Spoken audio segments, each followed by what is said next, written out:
দেখেন বাংলাদেশের গ্রামে গঞ্জের কেমন সুন্দর খেলা। এই খেলার নাম হলো লাঠিয়াল খেলা।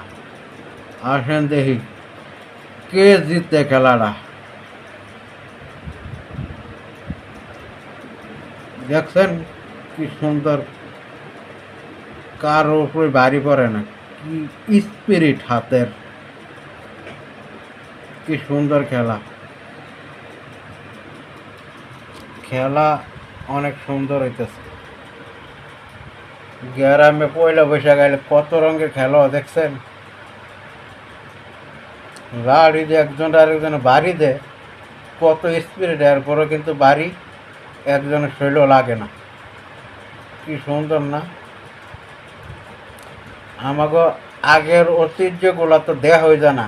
এই পয়লা বৈশাখ আইলে এক দুইটা দেখা যায় গ্রামে গঞ্জে, শহরে তো এটা নাই। পয়লা বৈশাখ এখন ঠিক মতো না। এইবার একটা পয়লা বৈশাখ গেছে, কই মানুষ টানুয়ার দেখলাম না এত আগের মতন। এই অবস্থা। এই কি সুন্দর খেলা রে।